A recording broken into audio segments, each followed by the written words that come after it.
Saudara, aksi pengibaran bendera bergambar tengkorak Jolly Rogers dari serial anime One Piece jadi kontroversi jelang peringatan kemerdekaan Republik Indonesia. Belakangan aksi mengibarkan hingga menggambar bendera One Piece ini berkembang ke berbagai daerah. Jelang peringatan kemerdekaan Republik Indonesia, bendera bergambar tengkorak Jolly Roger dari serial anime One Piece jadi kontroversi. Awalnya, aksi mengibarkan bendera One Piece dilakukan sejumlah pengemudi truk, seperti yang terjadi di Pelabuhan Ketapang, Banyuwangi, Jawa Timur. Aksi mereka lantaran geram berhari-hari tertahan menanti penyeberangan ke Bali. Menurut saya ini protes dari rakyat. Karena saya rasa sih untuk sila kelima sudah tidak ada bagi rakyat kecil. Dokter kemacetan ini ya cukup melelahkan. Soalnya di sini juga berapa hari biaya juga membengkak. Belakangan, aksi mengibarkan hingga menggambar bendera One Piece berkembang ke berbagai daerah. Sebuah mural One Piece di Jalan Kampung Duyuh, Sragen, Jawa Tengah diminta dihapus. Ketua RT setempat menyatakan gambar mural itu jadi ekspresi anak muda menyambut 17 Agustus. Sementara di Solo, Jawa Tengah, sejumlah warga melukis mural One Piece di jalanan Losari, Semanggi, Solo. Warga menyebut lokasi ini adalah kreativitas anak muda jelang hari kemerdekaan. Gubernur Lemhanas Aceh Hasan Syazili mengingatkan bahwa ada cara lain untuk mengkritik daripada mengibarkan bendera One Piece. Ada yang mencoba untuk mengibarkan bendera One Piece ini, ya harus dilihat apa relevansinya. Kalau bagian dari kritik terhadap pemerintah, kita punya cara yang lain untuk bisa menghargai simbol-simbol bangsa kita. Menteri Sekretaris Negara Prasetyo Hadi mengakui aksi mengibarkan bendera One Piece sebagai bentuk kebebasan ekspresi masyarakat. Tapi ia minta aksi ini tidak dimanfaatkan pihak-pihak untuk mengganggu kesakralan hari ulang tahun kemerdekaan Indonesia. Kalau berkenaan dengan kreativitas dari kawan-kawan komunitas-komunitas, tentu itu sebagai sebuah kebebasan berekspresi dan tidak ada masalah. Tapi tolonglah, ini jangan dimanfaatkan untuk hal-hal yang mengganggu kesakralan. Misalnya kemudian memanfaatkan kreativitas tersebut ya, untuk menghimbau ya, supaya mengibarkan bendera-bendera selain bendera merah putih. Kan itu yang tidak benar gitu. Sementara itu, Bareskrim Polri enggan berkomentar banyak terkait aksi pengibaran bendera One Piece jelang peringatan kemerdekaan. Bareskrim meminta agar masyarakat tetap menjaga persatuan dan kesatuan bangsa. Tim Liputan Kompas TV. Kita ulas lebih dalam soal fenomena bendera bajak laut atau One Piece dari serial anime bersama Hendar Sam Marontoko, politisi Partai Gerindra, dan Usman Hamid, Direktur Eksekutif Amnesty International Indonesia. Selamat malam, Bung Usman. Selamat malam. Hendar Sam. Saya ke Bung Usman dulu deh. Oke. Tadi kan kita lihat ya di berita pengantar, ada aparatur TNI yang menghampiri sekelompok pemuda yang menggambar mural seperti mural yang tidak ada kaitannya sebenarnya dengan bendera merah putih. Kalau dalam konteks itu, apakah tindakan represif? Ya, kalau saya melihat itu agak represif ya. Apakah tindakan represif seperti itu ancaman sanksi punya ancaman sanksi pidana berdasarkan Undang-Undang 24 nomor tahun 2009 yang dianggap melanggar HAM katanya? Tidak ada. Itu bagian dari kebebasan berekspresi masyarakat. Menggambar di jalan, mural di tembok gitu ya. Sepanjang yang punya tembok nggak keberatan. Itu pun kalau yang punya tembok keberatan urusannya lain ya. Terus yang kedua kan, kalau itu dianggap melanggar hukum, pertanyaannya apakah personil TNI adalah aparat penegak hukum?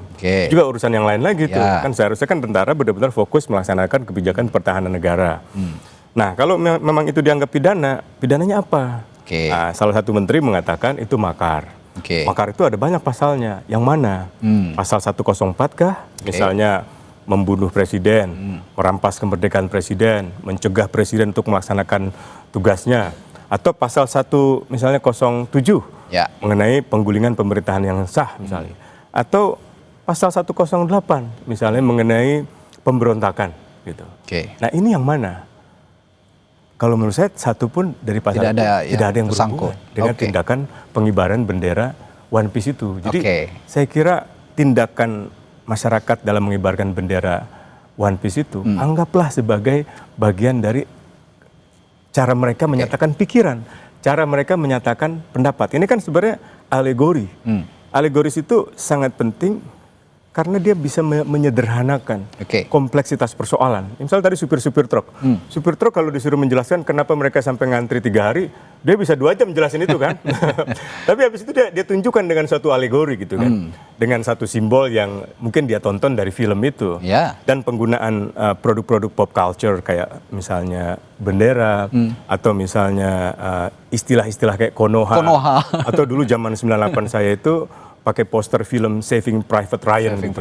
Jadi film itu menggambarkan kesia-siaan dalam perang. Kesia-siaan perang itu karena pemerintah suatu negara mengirimkan tentara yang tidak berpengalaman ke suatu medan perang yang akhirnya mengakibatkan tentara kita itu mati gitu. Nah jadi metafora, alegori, aforisme itu menurut saya kekayaan budaya kita yang harusnya dihormati, dihargai kan daripada masyarakat misalnya merusak pelabuhan kan nggak mungkin kan gitu kan. Tapi di sisi lain, saya ke Bung Hendar Sam nih. Di sisi lain Bang Hendar Sam, tadi juga di berita pengantar kita lihat ada bendera merah putih disandingkan dengan bendera One Piece. Nah, apakah itu yang dinamakan juga delik pidananya di situ ada? Karena kan diatur juga dalam Undang-Undang Nomor 24 tahun 2009 tentang bendera, bahasa dan lambang negara.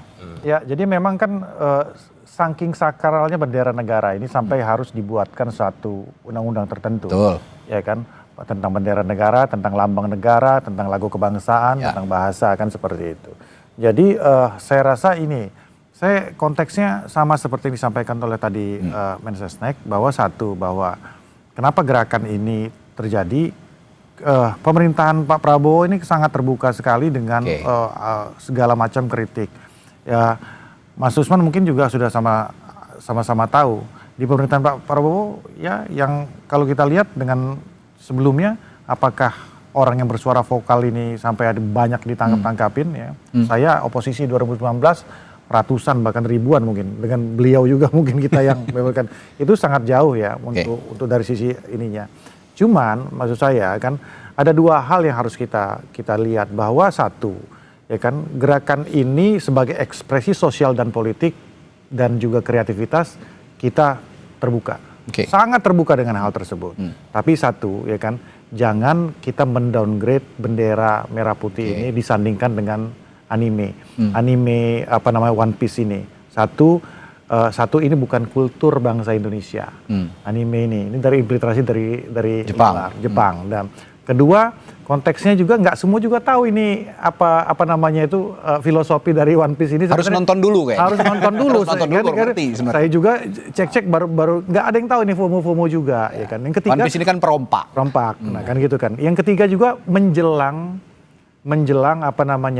proses hari kemerdekaan kita. Bagaimana kita berdarah-darah. Bagaimana para pejuang kita berdarah-darah untuk mendapatkan kemerdekaan itu, dan kita tanda kutip kita rusak kesakralan itu dengan cara-cara seperti ini. Sebenarnya kalau momennya itu dilakukan tidak menyandingkan dengan bendera merah putih, tidak dalam countdown menuju 17 Agustus di tahun ini, mungkin nggak akan seseram ini. Jadi yang ujungnya yang kita lihat ujungnya memang politiknya agak sedikit kental di sini, karena bicara masalah momentum. Jadi ini aktivis tulen ini, ya kan?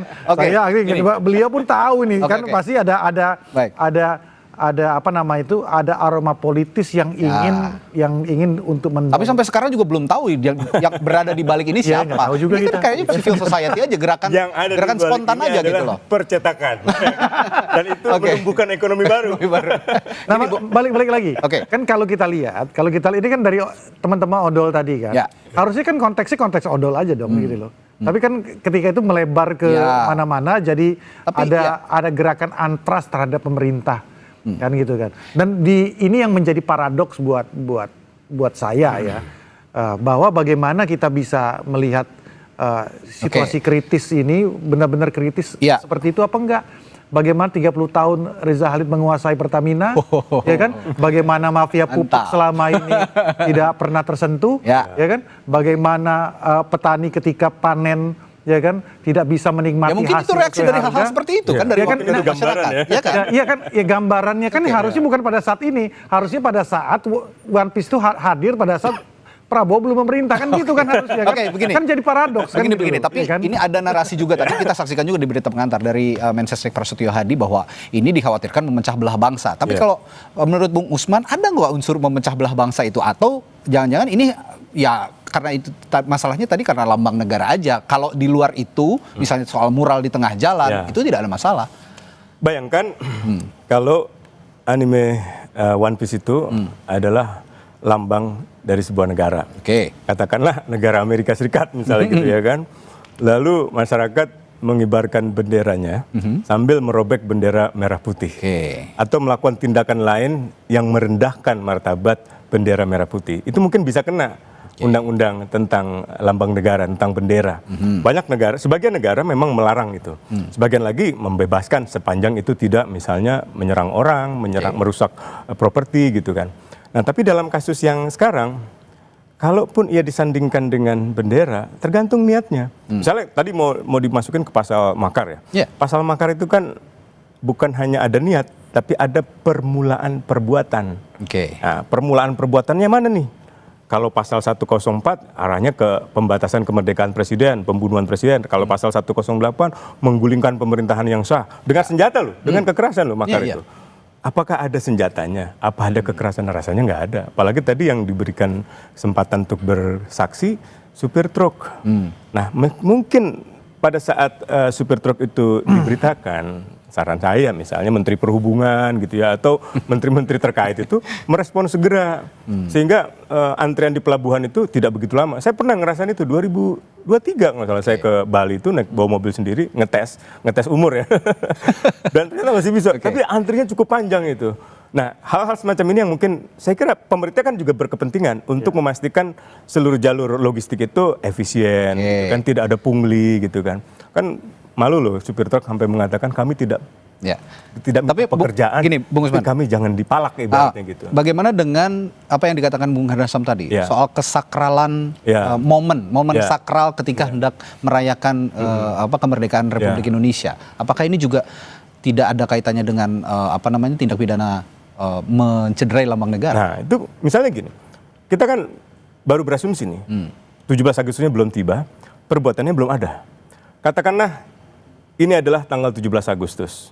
Tiba-tiba ada masyarakat yang mengibarkan bendera merah putih di atasnya, di bawahnya bendera anime One Piece. Lalu masyarakat mengatakan, ya Tuhan, terima kasih atas kemerdekaan politik negara kami. Para pendiri bangsa, terima kasih atas jasa para pahlawan itu.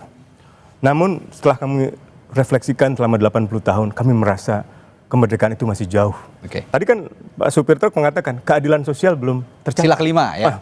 Kalau ia ungkapkan dalam kehusyuan semacam itu, dalam kekhidmatan semacam itu, dan kebetulan dia mungkin kelahiran tahun 2000-an atau anak Gen Z gitu, caranya adalah melampiaskan dengan alegori sebuah film gitu. Susah kan kita mengatakan analogi, itu ada unsur kejahatan gitu. Tapi dengan analogi supir truk seperti itu, hanya seorang supir truk memiliki analogi seperti itu, punya intelektualitas yang sebagus itu, menurut saya sangat-sangat hebat mereka. Hebat dong. Iya, jadi itu kan kehebatan dan kecerdasan seseorang dalam menjelaskan suatu masalah bukan pada caranya yang rumit, apa pada diksi atau istilah yang berat-berat gitu. Tapi kemampuannya menyederhanakan itu dalam sebuah metafora, sebuah alegori. Lihat aja kitab-kitab suci, isinya kan metafora, alegori, aforisme, sufi-sufi seperti Jalaluddin Rumi itu menggunakan ilustrasi-ilustrasi yang tidak langsung dengan bahasa lain, dengan kata lain, dengan menggunakan sastra sebenarnya itu. Tapi ini ada yang unik nih. Saya tanyakan ke Bung Hendra Sam nih ya. Tim riset kami punya punya informasi bahwa ternyata bendera One Piece ini pernah dipakai atau pernah disinggung oleh Wakil Presiden Gibran Rakabuming Raka. Apa pendapatnya? Tapi dijawab dulu. Setelah jeda di Sapa Indonesia Malam, tetaplah bersama kami. Sebelum kita lanjutkan perbincangan, saya baca dulu berita yang satu ini. Pemerintah Kota Surabaya tidak melarang warganya untuk mengibarkan bendera One Piece di perkampungan. Namun Wali Kota Surabaya Eri Cahyadi mengimbau warganya untuk menghormati momen peringatan Hari Ulang Tahun Republik Indonesia dengan mengibarkan bendera merah putih.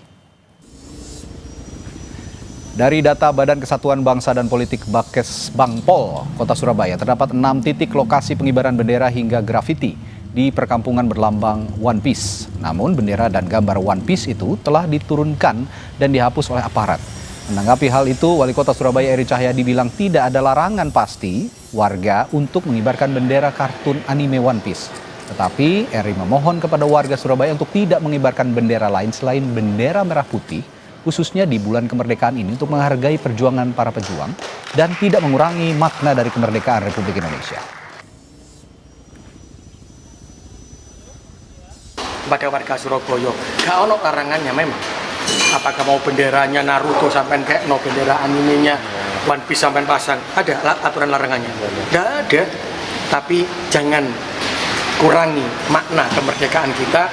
Perjuangan dari para pejuang kita adalah untuk memberikan persatuan, memberikan kesatuan, memberikan rasa kebahagiaan kepada yang lainnya dengan perjuangan kebersamaan yang dituangkan dalam gotong royong seperti dasar-dasar dan nilai-nilai Pancasila. Saudara, sementara itu Gubernur Jawa Timur Hovifah Indar Parawansa juga menanggapi soal polemik pengibaran bendera One Piece jelang Hari Kemerdekaan ke-80 Republik Indonesia. Menurutnya sebaiknya masyarakat menghormati bulan kemerdekaan dengan hanya mengibarkan bendera merah putih.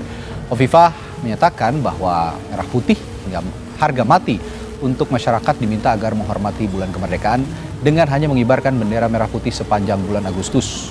Hovifah juga mengaku telah memberikan atau membagi-bagikan bendera merah putih langsung ke masyarakat Jawa Timur. Merah putih harga mati, jadi tolong hormati, ini kita pada bulan kemerdekaan, jadi yang kita kibarkan adalah bendera merah putih. Itu ya kawan-kawan. Artinya di Jawa Timur imbauan memasang bendera merah putih. Sudah, surat edarnya sudah. Saya kemana-mana sudah membagi tuh bendera merah putih kemana-mana. Ya, apa yang dilakukan atau dinyatakan oleh Pak Eri Cahyadi, Wali Kota Surabaya dan Gubernur Jawa Timur Hovifah sebenarnya senafas dengan apa yang kita bicarakan hari ini. Kan sepanjang itu tidak disandingkan dengan bendera merah putih, tidak masalah gitu. Jadi apa yang Anda dorong kira-kira ke depannya untuk fenomena One Piece ini? Ya itu tadi aja, sebenarnya masalah momentum aja. Jadi karena gerakan masyarakat itu ada yang genuine, ada juga yang tidak hidup di ruang kosong. Memang kan seperti itu kan. Nah kalau saya melihatnya gini ya, bukan kritik tapi masukan kepada adik-adik kita bahwa memang kita ini mengalami krisis nasionalisme. Bagaimana tendensi anak-anak muda kita ini lebih senang mentertawakan bangsanya sendiri dan negaranya sendiri. Nah ini berbeda dengan kami ini nih yang dulu kita berusaha nasionalisme itu kita perjuangkan. Ini sebenarnya lagi pengen kita ubah bahwa mentertawakan gimana contoh gini ya, 10 tahun yang lalu aja lah. Gimana ketika Indonesia dengan Malaysia sedang tanding bola. Itu nasionalisme tinggi banget kita dengan mereka. Tapi enggak, kalau sekarang itu enggak. Kita malah mentertawakan diri kita, mengatakan negara Konoha, ya kan, Wakanda, ya kan. Terlepas dari segala macam kekurangan yang ada di pemerintahan sebelumnya. Tapi artinya bahwa hal-hal seperti inilah yang memang harus mulai kita pupuk. Jadi mentertawakan diri sendiri itu atau bukan ngenyek gitu ya bahasa itunya, nyinyir terhadap dan ngenyek terhadap bangsa sendiri itu malah diketawain sama bangsa-bangsa luar gitu loh. Gini, berangkat dari pernyataan Bung Hendar Sam tadi, ketika banyak anak-anak muda kita yang sekarang ya mungkin sedikit kurang menghargai negara lah begitu. Dengan tadi mengatakan negara Konoha, negara Wakanda. Saya ke Bung Usman. Bung Usman, kalau gitu memandang fenomena ini sebagai cerminan kegelisahan masyarakat terhadap kondisi sosial politik misalnya, itu seperti kekecewaan terhadap kinerja pemerintah, apa yang dikatakan oleh supir truk tadi. Kalau gitu bisa nggak pemerintah memanfaatkan momen ini sebetulnya untuk bersama-sama nyari solusi gitu loh, bukan alih-alih malah melakukan tindakan represif, memanfaatkan aparat gitu. Bisa banget, apalagi kan baru-baru ini Presiden Prabowo menyampaikan pidato tentang apa yang dimaksud sebagai serakahnomics gitu kan, ekonomi keserakahan, yang sebenarnya mengilustrasikan cara perompak di dalam melakukan pengumpulan aset-aset ekonomi kekayaan.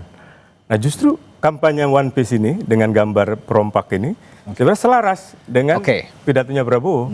Ini anggap aja sebagai DPR jalanan nih. DPR Senayan mungkin caranya dengan undang-undang, Bung Hendarsam, dan kawan-kawan, debat RUU bermalam-malam gitu. Tapi cara masyarakat kan lain lagi, nggak bisa disamakan dengan Bung Hendarsam. Dia punya caranya sendiri. Kalau itu dengan ungkapan-ungkapan sastra atau ungkapan seni atau ungkapan budaya gitu. Kalau gitu, kalau dibilang kata Bung Hendarsam tadi sudah mulai mengikis nasionalisme anak-anak muda, sebenarnya anak-anak muda ini kan sayang dengan kondisi seperti sangat ini kan? sayang. Kan lihat supir truk tadi, keadilan sosial tidak ada. Kan dia sebenarnya tidak sedang mengecam pemerintahan Prabowo, dia sedang mempertanyakan di negara ini kenapa keadilan sosial nggak hadir. Nggak ada gitu. Apakah itu sekarang pemerintahan Prabowo, apakah sebelumnya pemerintahan Jokowi, SBY, misalnya Mega, atau Gus Dur, atau Soeharto, atau bahkan Soekarno, dan seterusnya gitu. Jadi, kenapa keadilan sosial itu nggak hadir? Kan kecintaan pada bangsa ini nggak bisa direduksi pada nasionalisme dalam pengertian persatuan saja, seperti yang tadi diutarakan gitu. Jangan sampai pecah belah, kita harus bersatu. Kan seolah-olah kebangsaan itu hanya pada sila ketiga. Padahal sila ke-1 tentang ketuhanan yang Maha Esa, kemanusiaan yang adil dan beradab, yang keempat kerakyatan, yang kelima keadilan sosial. Itu kan ada 4 sila lainnya yang sebenarnya juga disuarakan oleh masyarakat. Nah kita bertahun-tahun diindoktrinasi seolah-olah segalanya itu ada pada persatuan dan kesatuan. Bahkan Undang-Undang Dasar kan biasanya kita menyebut Undang-Undang Dasar Republik Indonesia. Mau dikatakan NKRI, Undang-Undang Dasar Negara Kesatuan Republik Indonesia. Ini ada alasannya nih. Yaitu datang dari filosofi ideologi kekeluargaan, ideologi familial yang menganggap negara dengan masyarakat itu seolah-olah keluarga. Orang tuanya adalah negara, rakyatnya adalah anak. Karena itu mereka tidak percaya anak itu boleh melawan orang tua. Padahal ini bukan orang tua dan anak. Ini negara modern yang hubungannya egaliter gitu. Jadi, saya kira itu harus diterima dengan lebih terbuka gitu. Alih-alih gitu ya memberikan sikap yang represif terhadap Gen Z, milenial gitu ya. Kita tahu loh ya usia-usia kita tahu lah kalau dinasehatin sih masih bisa nerimo-nerimo. Gen Z kan agak susah nih kalau dinasehatin, mereka punya cara lain untuk mencari cara kritik lain. Nah, alih-alih memberikan, ya tadi saya tanyakan, kenapa enggak pemerintah tahu bahwa Gen Z ini kan generasi emasnya Indonesia gitu. Kenapa enggak dirangkul aja gitu.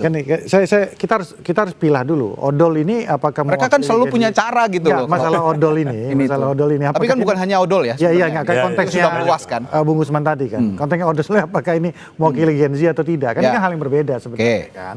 Jadi ini kan masyarakat kecil bawah dan pekerja-pekerja yang ada pada saat itu, dan ini nggak bisa kita samakan dengan Gen Z yang mungkin punya perspektif yang berbeda tentang ini. Ya memang masalah odolnya masalah keadilan sosial, itu tentu, dan saya mensupport hal tersebut apabila memang ini harus diselesaikan secara cepat-cepatnya. Tapi di satu sisi bahwa memang kita algoritma sosial kita ini menjurus ke arah terkikisnya nasionalisme, ya kan? Ini yang menurut saya kita agak miris dengan kami ya, yang boomers ini, ya kan? Bagaimana kita sekarang saya balik bertanya kan, teman-teman adik-adik kita itu kan tahu nggak, ya kan, pahlawan-pahlawan kita itu siapa-siapa aja sih, ya kan? Apa yang sudah dilakukan, ya kan? Dari daerah mana segala macam. Saya rasa belum tentu tahu gitu kan. Nah, ini yang sebenarnya masukan saya, ini dua hal yang kreativitas anak muda ini dengan rasa nasionalisme mereka itu harus tetap ditumbuhkan. Bagaimana contoh Amerika, ya kan, bisa mengglorifikasi, ya kan, keamerikaannya itu sampai ke luar negeri kan.